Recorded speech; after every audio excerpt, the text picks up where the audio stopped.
A legendary defensive back ripped John Harbaugh in the Baltimore Ravens for their epic Week 1 collapse against the Buffalo Bills.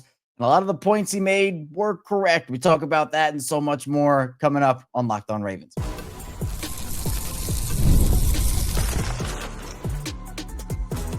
You are Locked On Ravens, your daily Baltimore Ravens podcast. Part of the Locked On Podcast Network, your team every day. You are Locked On Ravens. Welcome in to the show. I'm your host, Kevin Ostreicher of Ravens Wire, here with you on the Locked On Podcast Network, your team every day. Thanks so much to everybody for being here today on this Monday, making Locked On Ravens a part of your day and your first listen each and every single day. And thank you to all the everydayers, the first-time listeners, and for somewhere in the middle, thank you as well. We have a jam-packed episode. If you haven't heard, Baltimore Ravens suffered a heartbreaking, embarrassing defeat to the Buffalo Bills in week number 1, 41-40. It was a game they were up 40-25 with not a lot of time left in the fourth quarter, and they end up losing the game. And the legendary defensive back, he ripped John Harbaugh and the Ravens for that loss, and a lot of the points he made, well, he had a point on those points. So we'll talk about that in the first part of the show. Then Lamar Jackson, he got real on the performance and kind of where the Ravens go from here in the second part of the show. We'll dive into that. Then we'll just talk about some general things from the game, where the Ravens go from here, and some stats. There are a lot of stats, a lot of them not very fun, but we have to talk about them because that's what we do here on Locked On Ravens. So we are a 5-day week plus more Ravens podcast Monday through Friday. We have instant reaction episodes like we had last night. We had that after our watch along. We watch along every single Ravens game, and you can see the soul leave my body as the Ravens, they threw the game away. So you can see that if you want to go look at it. We also have the Locked On Ravens squad show. So if you want the Ravens coverage, we have a lot of it here for you, really each and every single day. And want to make it known that today's episode of Locked On Ravens is brought to you by Gametime. Down the Gametime app, create an account, use code Locked On NFL for $20 off your first purchase. All right, Rodney Harrison was on the NBC crew who was covering the game, and after the game, Rodney Harrison, Jack Collinsworth, and of course Tony Dungy, they were going back and forth talking about the game. And so Jack Collinsworth was, just asking about the Ravens. And Rodney Harrison really unloaded on Baltimore, for being honest. He said, quote, "I'm looking at Coach Harbaugh. He has to continue to emphasize finishing, and that's something that comes from the head coach. They're too talented of a team. When I see them falling short like this, it's just an undisciplined team. They get comfortable. They just need that head coach to continue to put that pressure on them. I think that comes from the head coach. It's a mindset. Whether you're up 15 points or not, you can never relax. You're playing against Josh Allen." And so again, I reacted to a lot of this during the watch along and the instant reaction show, the squad show. So if you haven't checked any of that out, I highly recommend you do so. It's a lot of good content. But in this particular moment, we see the Ravens go up 40-25, and they just let their foot off the gas. And that's been the story for them. That's what's so disappointing, so upsetting. It's like we've seen this script over and over, and then you start to say, "Oh, that's weird. Why are they running 5-yard slants, or why are they running very vanilla offense? They should be able to go and just kind of end this game." And it just never happened in this one. And they turn, and there was a chat in the instant reaction stream. The Ravens just turn into a different team when they get too comfortable. It's just, they get too comfortable all the time. And, you look at kind of how this game ended for the Ravens. In the fourth quarter, the Bills scored 22 points compared to Baltimore's 6. Right? That's unacceptable in its own right. The Bills had multiple long touchdown drives or scoring drives in general in that fourth quarter. 8 plays, 84 yards in just 3 minutes and 18 seconds. 10 plays, 80 yards in just 3 minutes and 20 seconds. Obviously, the Derrick Henry fumble resulted in a 4-play, 30-yard drive in just a minute. And then they go 9 plays, 66 yards in a minute 26 to secure the victory. Baltimore had a 99.1 winning probability in this game. That's unreal. With 4:48 in the fourth quarter, 99.1%. And they lose it they lose the game. Rodney Harrison then went on to say some of the players have to be accountable. I talked to Jair Alexander. He said, I'm ready. I'm ready to play. You've got to be ready. When your name is called, you've got to be ready, Rodney Harrison said. And this wasn't just about, it was mostly about Harbaugh, but Rodney Harrison did call out Jair Alexander. He called out Zach Orr as well. So, he really went off on John Harbaugh mainly, but the entire team in general.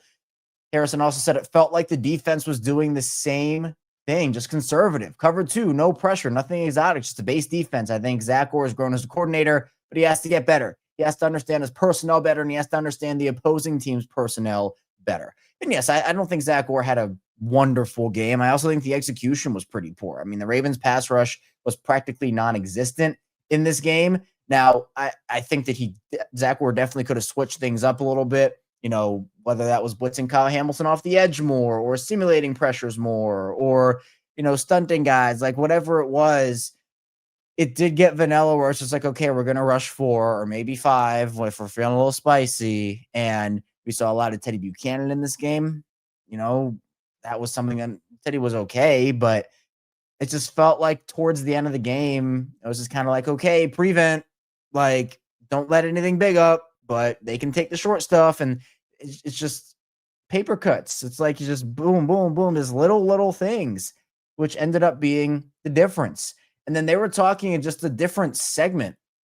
And Rodney Harrison, they were talking about the Bills and everything. And Rodney Harrison just goes, I'm still frustrated with the Ravens and what they've done on the defensive side of the ball because they look so vanilla. They look so predictable. When Josh Allen comes out to the line of scrimmage, he sees the 2 safeties deep. They aren't moving around. If I'm Coach Harbaugh, I'm looking at my DC. I'm having a strong talk. Then he mentioned Jair again. He said, certain guys who just can't play. Jair missed a lot of time. Why are you playing him on the biggest stage? He's not ready, and he looked bad tonight. We'll get to Jair. He definitely had a bad debut. That's very correct.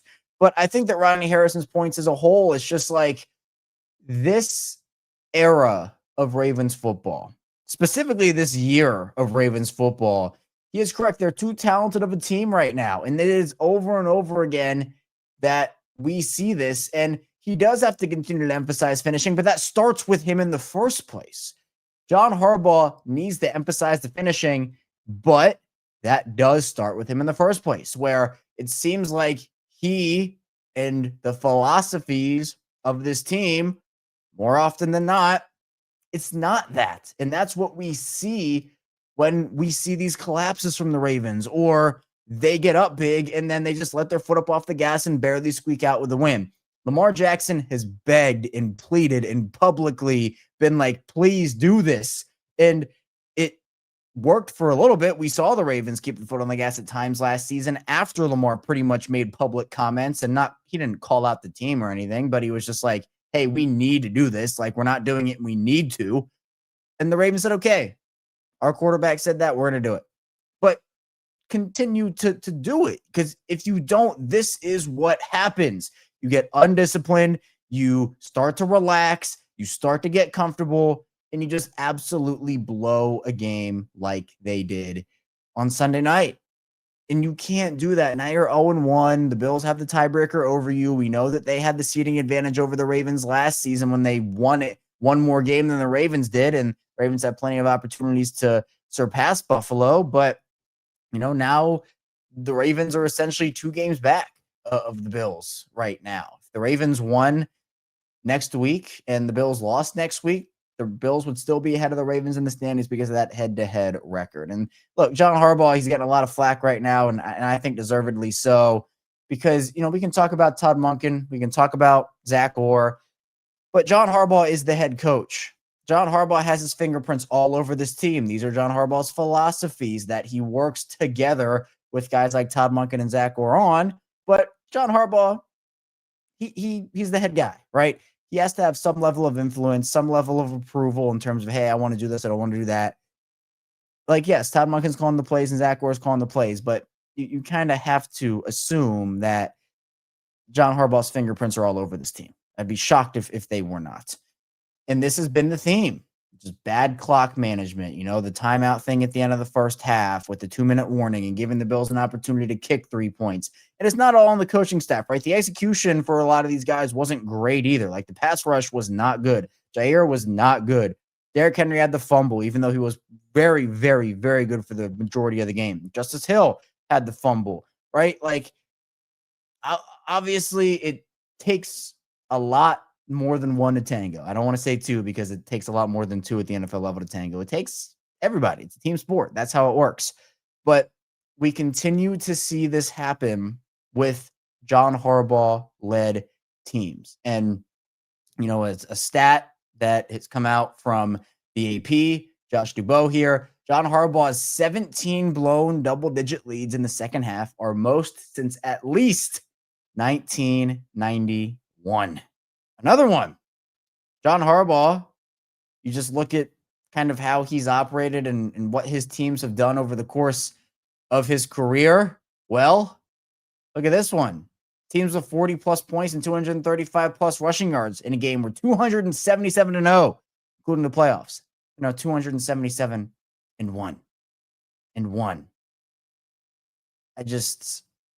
I can't believe it. There's another from Benjamin Solak, who is, he knows his stuff and is all over it when it comes to football.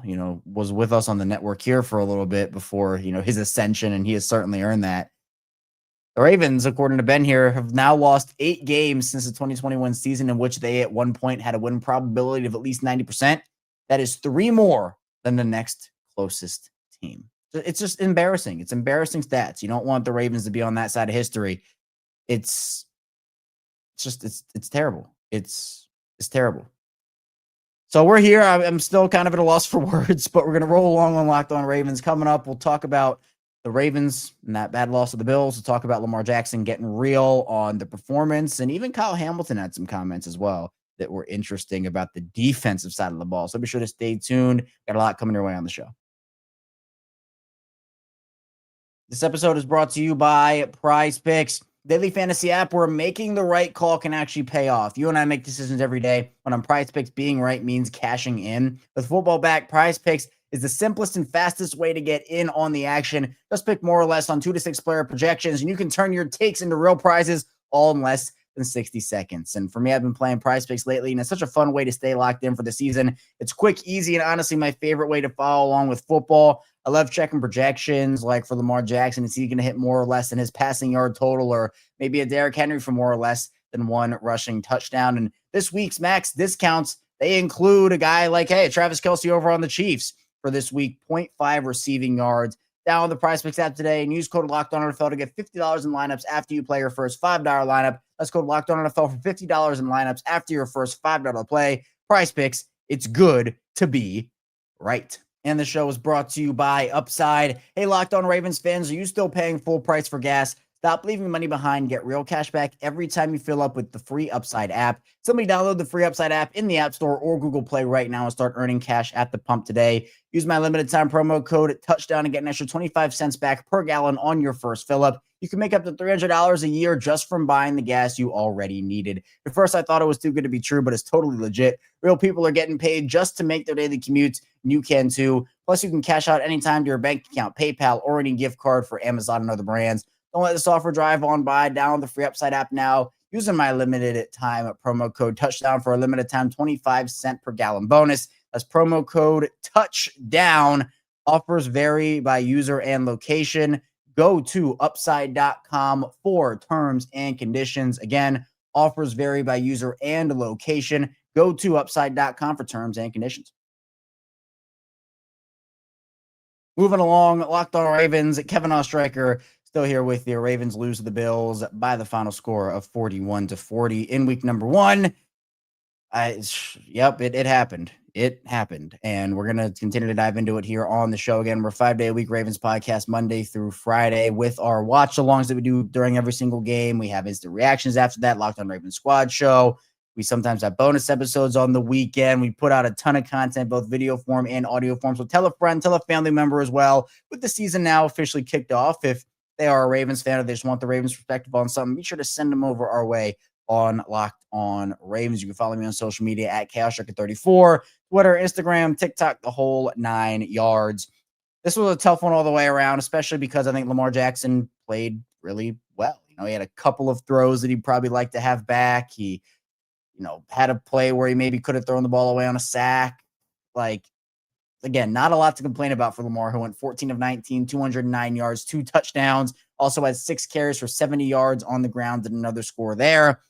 He was dicing this defense up. He favored Zay Flowers, who had a great game, and obviously frustrating for him and the rest of the team that the Ravens were not able to come out with a win here. And, he kind of talked about what his feelings were and kind of what's next for them. He talked about the Ravens and the pattern of giving up leads and losing games in the fourth quarter. He said, I don't really know about the pattern part, but all I know is when we're up in the fourth quarter, like I said, the game is not over until it zeroes on the clock. We just have to keep converting on third downs, keep putting points on the board as much as we can.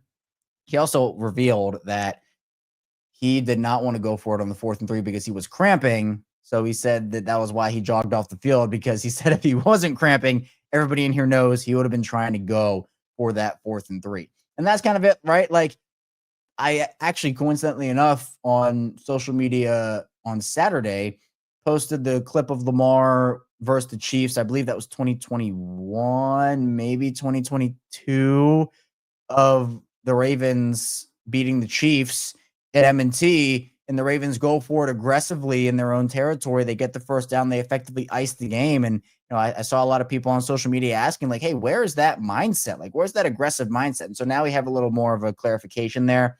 I don't know if the Ravens would have gone for it or if they wouldn't have gone for it in that moment. But, it's just like we saw that defense get absolutely walked down. And I think everybody kind of knew what was going to happen there, especially as the Bills started to rip off chunk play after chunk play. And it really wasn't even a contest. I'll pull up the drive real quick, just the final drive the Bills had on that field goal. There was little to no resistance on that drive whatsoever. So first play was a 6-yard pass to Khalil Shakir, then a pass to Keon Coleman for 8 yards, then 5 more yards for Josh on a scramble. Then there was actually the penalty on Deion Dawkins, so it ended up being 2nd and 10. And then there was a 32-yard pass to Josh Palmer, 25-yard pass to Keon Coleman, and then they did the whole kneel thing, get to the right hash, and then Matt Prater made the field goal. By the way, on that field goal, Kyle Hamilton, if you go out, I put the clip on social media. If you go and watch the clip, Kyle Hamilton, you can make an argument he grazed that football as he was going to block it. He was so close, which just makes it so much more painful of a loss, in my opinion. It's those almost moments. And I think Lamar's correct. Like, and this is kind of him saying, hey, we need to keep it going and keep the foot on the gas without saying that outright. It's, the first thing he said was, we just have to finish the game. It's never over until there's zeros on the clock. We found that out tonight. I mean, look, the Ravens have known that, right? The Ravens have known that. But I don't know. It's right in front of our faces. And that's why it's just like, look, if this was like the first time this has happened or the second time this has happened and a short stretch, you're like, okay, chalk it up to a couple of bad games. It's all right. It's not a trend. This is 1,000% a trend that this is happening right now. And I just, what's the definition of insanity? Doing the same thing over and over again and expecting different results. When there is clear evidence that taking the foot up off the gas has cost you games, has made games a lot closer than they should be, or just able to like eke out a win that should be a blowout. You're up 40-25 in the game. Go up by 3 possessions.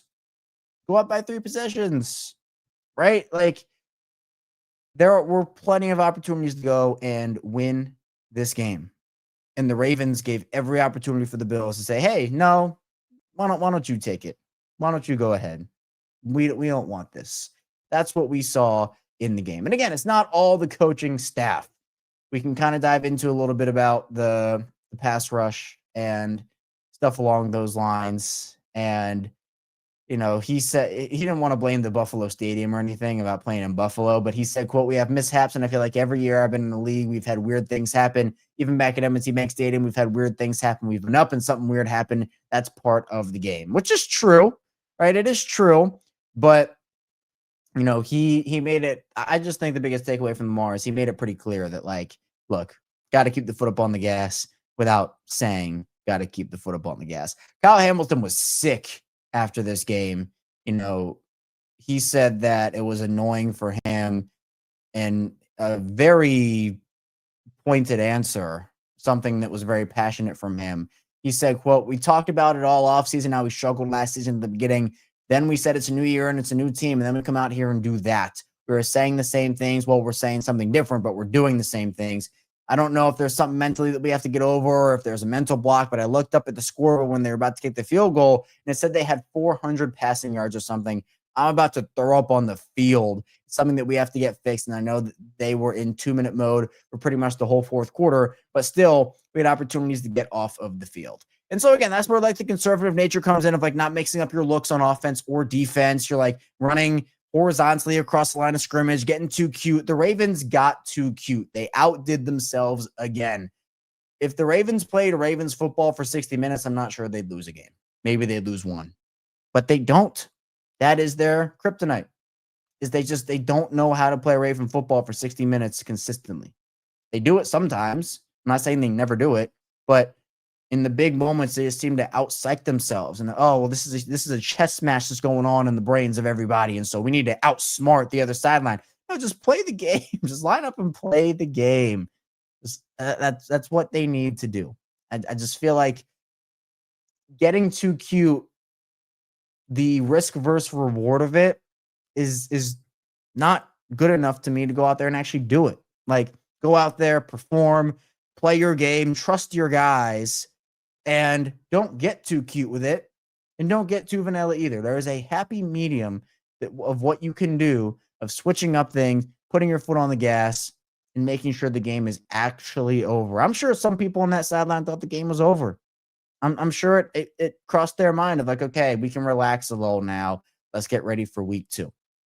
I'm not going to speak for anybody because I don't know, but that was what the energy was giving for a lot of the guys. Not everybody, right? I'm not putting everybody in that category, but you can't relax, especially not against a team like that, against a quarterback like that. You cannot do that whatsoever. And we saw just mistake after mistake, missed opportunities, penalties, execution, turnovers. It's the same old Ravens. And this is a narrative that they've worked very hard this offseason to dispel. Like Kyle Hamilton said, to say we are different than this. Then they just go and they show everybody how actually we're the same team. This what they left off the season last year, losing in that divisional round, doing the exact same thing. And they just picked it up right where they left off. And that's very, very disappointing. And a game that had a ton of positives too. Like you had so many positives to take away from this game. And that's why it makes it even more disappointing. So coming up in the final part of the show, we'll dive into some of those positives. We'll talk about some general stats from the game, other things, and then we'll talk about just how the Ravens bounce back from this. So stay tuned. We got plenty coming your way on the show. First, the show was brought to you by Gametime. NFL season is back, and honestly, there's nothing better than being in the stadium surrounded by fans cheering on your team. But let's be honest, getting tickets can be a hassle between queues, login screens, and prices jumping at checkout. It's frustrating. That's why I use Gametime. The app that gives the advantage back to fans.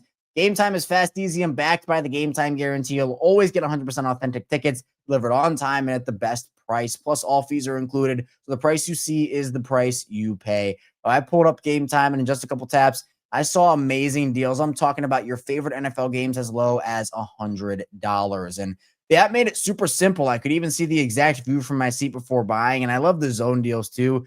Pick the section, Gametime picks the seats, and you save big. Honestly, it's faster, cheaper, and less stressful than any other way I've bought tickets. Download the Gametime app, create an account, use code LOCKEDONNFL for $20 off your first purchase. Terms apply. Again, that's promo code LOCKEDON NFL for $20 off. Swipe, tap, ticket, go. Download Gametime today. Continuing on Locked On Ravens, Kevin Oestreicher here with you on this Monday. Unfortunately, not a victory Monday for the Ravens. I really wish it could have been, but the Ravens had other plans. We were well on our way. We were well on our way until the Ravens ended up foiling our plans. So appreciate everybody again for being here. It means a lot. We had an amazing watch along last night. Over 35,000 people tuned into that, which just absolutely incredible. I can't even begin to express how good of and look, it was a fun night too. Like we had a lot of fun reacting. Obviously the end result was not fun, but it's awesome being in there, being able to do that. We then went to the instant reaction right after that, which of course, gives us an opportunity to kind of break down everything from the game, get into the emotions a little bit. in the Locked On Ravens squad show with myself, Kadri Ismail, Sam Njoku, and that's another perspective on things as well. And of course, the regular shows Monday through Friday, 6 a.m. You're not missing out anything there. This is episode 1191 for me. So again, we got so much Ravens content and coverage for you. I always want to emphasize that here on the show. So thank you for everybody being here again. But let's talk about the game a little bit more, I guess. So we mentioned Lamar. We mentioned his stats, 14-19, 209, 2 touchdowns through the air, 6 or 70 and a score on the ground. Derrick Henry was absolutely phenomenal in this game. Look, I get the fumble happened. It was a really big moment in the game. Derrick Henry admitted that, he feels like the loss is on him. He said he accepts that. But Derrick did everything that he could. And Lamar kind of talked about how he told Derrick, like, he did so much for them. Like, he did so much for them in that game that, he wanted to make. And look, Lamar's never going to throw anybody under the bus, right? It's not what Lamar does. And I like that Lamar does not do that because I don't think it's the right thing to do. So he said, let that go, man.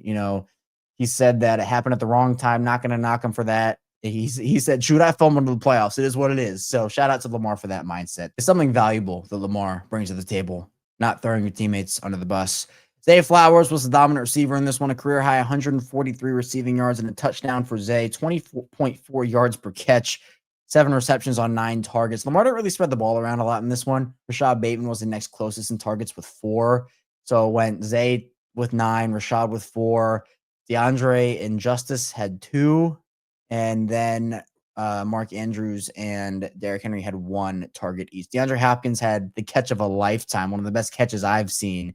And move over, Odell. DeAndre Hopkins has that catch, one-handed touchdown snag for a 29 yards, I believe that was. So really, really solid play from DeAndre.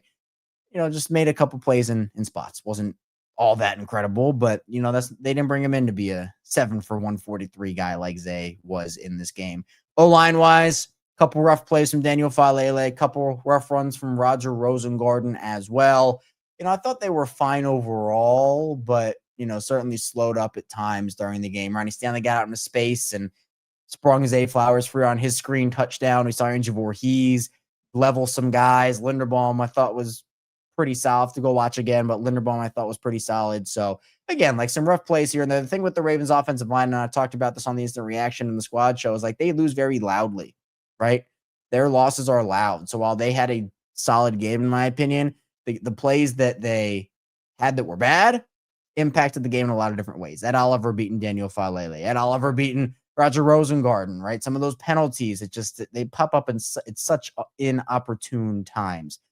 Defensively, Roquan Smith had 10 tackles. Didn't think Roquan played particularly great in this game. Who looked a step slow. So did Kyle Van Noy, in my opinion, which is really, I don't know what happened with Van Noy. It was just not a great game from him. In my opinion, like the whole pass rush wasn't great. Van Noy had a quarterback hit, but I was expecting more. Not even BK had the team's only sack. He had 6 tackles. Kyle Hamilton, I thought, played great football. I thought Hamilton was all over the place. Malachi drops an interception, which is really tough. Jair was absolutely horrendous in this game. He needs to let Keon Coleman score on that play at the end of the game. He tackles him, and the Bills can just run down the clock. Like one of the first things you should be taught as a defender is if you are going to want to give your team a chance to win, and there's a guy that's about to score and give the opposing team the lead, well, if it's 3 points or less, you should let them score a touchdown if they can just kick a field goal and win the game. So that, to me, I guess 2 points or less. 3 points, you just want to have them take the field goal, tie the game. But 2 points or less, you let them score. So that was a rough one from Jair. He had a couple plays he got sauced up, beat. Like, it was bad. Rodney Harrison said it. I mean, he was right. Jair was not ready to play in this one, unfortunately. Really rough debut for him. And it's tough because he's someone that I've wanted on this team for years, and it was kind of a rough welcome to Baltimore for him. Trent Simpson didn't really get a lot of playing time in this one. It was really Teddy Buchanan who made some plays. Nate Wiggins, I thought, was good. Awuzie was technically the starter in this game. Tyler Loop on the special team side of things, he went 2 for 2 on field goals and 4 for 5 on extra points. The one extra point does loom large, but I thought Tyler had a good NFL debut. He had a couple of rookie mistakes, but he was putting some tough spots from his offense at times, pushing his field goal back and not giving him not getting them yards. I thought Tyler was pretty decent in this one. Not a lot to report in the return game. The Bills had the big return at the beginning of the game, but there was really nothing else to report there. Team stat wise, Ravens penalties 751, Bills 5 for 38. Other than that, I mean, the Ravens averaged 9.2 yards per pass, the Bills 8.3. The Bills actually finished with more total yards than the Ravens, which that was not trending that way when the game was going on. 497 for the Bills, 432 for the Ravens. The Bills went 7 of 15 on third down, the Ravens 6 for 11. So again, pretty solid third down conversions for both squads there. Not a ton of sacks again. Lamar was sacked twice. Josh Allen just once. Yards per rush, though, the Ravens 8.2 yards per rush.